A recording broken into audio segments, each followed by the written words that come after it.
Hola, soy María, animadora sociocultural de la Casa de las Personas Mayores, y hoy vamos a ir en busca de las murallas ocultas de la ciudad de Madrid.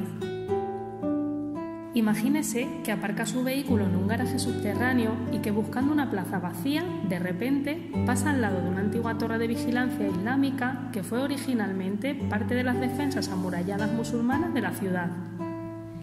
Pues bien, eso es exactamente lo que le puede suceder en el mismo centro de Madrid. Las mencionadas defensas, que se remontan al siglo IX, fueron posteriormente reconstruidas y ampliadas por los cristianos en el siglo XII.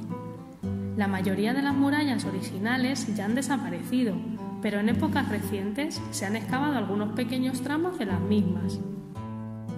En efecto, hay restos de las murallas en los lugares más insospechados, como en las paredes de tabernas, sótanos de restaurantes u hoteles o incluso en las plantas bajas de algunas casas particulares.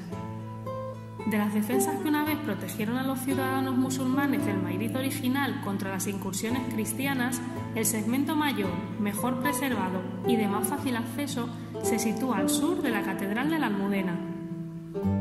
Llegando al final de la calle Mayor, en la Cuesta de la Vega, justo enfrente de la hornacina de la Virgen de la Almudena, podrá contemplar los cimientos de ladrillos excavados y restos de las viviendas árabes desde pequeñas plataformas de observación metálicas.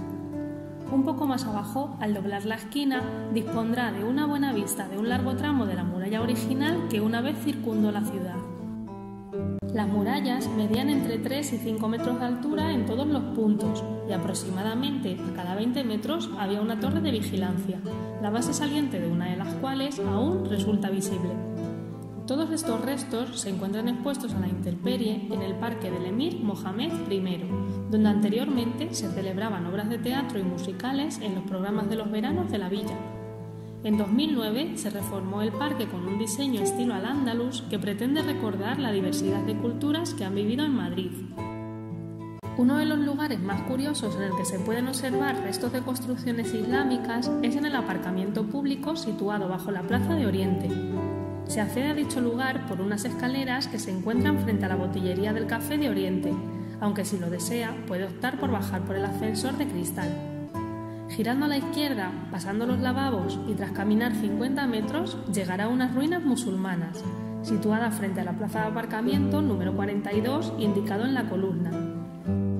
Allí, en medio de este moderno aparcamiento, repleto de coches y apresurada gente de negocios, detrás de un enorme cristal protector, como una visión extraída del pasado remoto, aparecerán ante sus ojos los restos de una atalaya o torre de vigilancia islámica del siglo XI. Se la conoce como la Torre de Huesos, ya que a su alrededor se encontraron muchos restos óseos humanos al estar lindando con el cementerio islámico Huesa del Raz. Este es uno de los pocos restos arqueológicos salvados de la destrucción durante la construcción del aparcamiento, gracias a la firme oposición de las entidades culturales.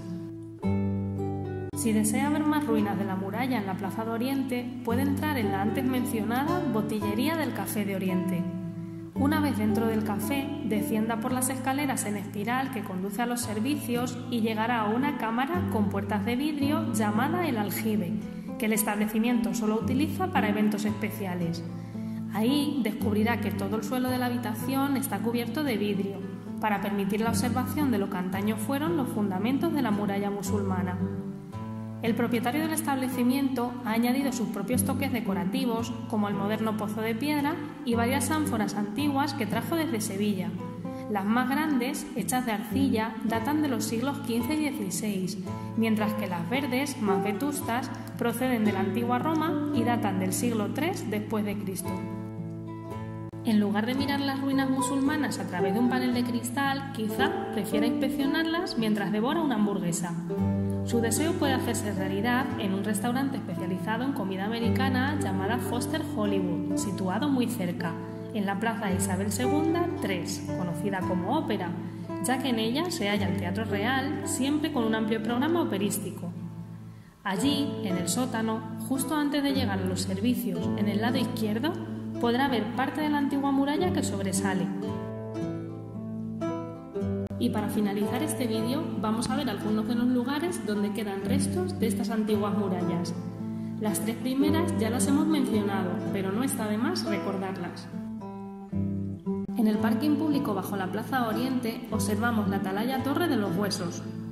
El área en el que se ubica, primitivamente atravesado por el arroyo del Arenal y después conformado por huertos e instalaciones artesanales, quedaba fuera del recinto amurallado árabe.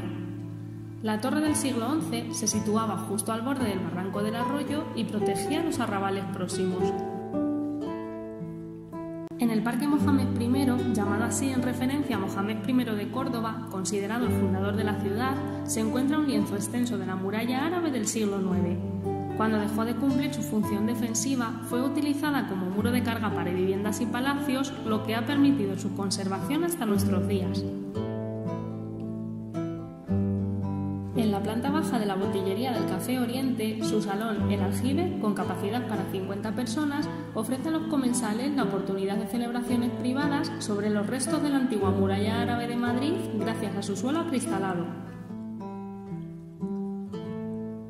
Para disfrutar de un lienzo de 7 metros de la segunda muralla cristiana del siglo XII en Cava Baja 10, se tiene que acceder por el patio de vecinos. Los restos se han acristalado y acondicionado con luz. Para su visita hay que pulsar un interruptor. Este es un claro ejemplo de cómo las viviendas fueron construidas utilizando la sólida muralla. En Cava Baja 10, la Posada del León de Oro fue el hogar de paso de comerciantes y viajeros durante décadas. Tras su reapertura en 2010, los clientes pueden disfrutar de una cena con historia sobre el suelo acristalado que cubre los restos de la muralla cristiana del siglo XIII. En el número 14 de la Cava Baja se ubica una antigua corrala del siglo XIX, que es ahora hotel boutique, bar y restaurante. La Posada del Dragón debe su nombre a un mítico dragón de piedra que había sobre la Puerta de Moros. En su sala de restaurante y la corrala, los visitantes pueden comer o cenar sobre los restos de la antigua muralla árabe y cristiana que atraviesa toda la Cava Baja. El portal número 30 de la Cava Baja esconde uno de los lienzos más espectaculares en un patio interior, con 20 metros de longitud por 11 de altura, cuya construcción data del siglo XI o XII. Su construcción se descubrió en los años 80 y se puede visitar pidiendo permiso a los vecinos por el telefonillo. En la calle Mancebos número 5, detrás de una verja de hierro, contemplamos restos de la muralla cristiana. Se observa cómo fue utilizada como pared de medianía o soporte de los edificios que se construyeron adosados a ella. En los sótanos del restaurante Foster Hollywood de la Plaza Isabel II se sitúa un trozo de muralla cristiana con portillo. Los cambios realizados en el terreno a lo largo del tiempo posibilitan que lo que es sótano a un lado de la puerta sea superficie al otro, en la calle de la Escalinata. Y si desea seguirle la pista a otros restos de muralla, diríjase a la Ronda de Segovia 95, cerca de la Puerta de Toledo, donde encontrará los restos de una sección de considerable tamaño de lo que se conoce como la cerca de Felipe IV. A medida que la ciudad crecía y se expandía más allá de las viejas murallas cristianas y musulmanas, el rey se dio cuenta de que se necesitaba una nueva muralla circundante, no con fines defensivos, sino para no dejar la entrada o salida de Madrid franca para cualquiera. Con una nueva muralla podría controlarse mejor el ir y venir de personas, se recaudarían tasas por tránsito y los malhechores o los portadores de enfermedades estarían mejor vigilados. Por ello, en 1625, Felipe IV hizo construir una muralla que permanecería en pie hasta nada menos que 1868. Por aquel entonces, la ciudad se había expandido de nuevo mucho más allá de sus límites y, por tanto, la existencia de la muralla era necesaria. De hecho, el perímetro de aquella muralla corresponde a las actuales rondas y bulevares del Madrid moderno, por lo que aquellas pueden considerarse la primera vía de circunvalación de la capital.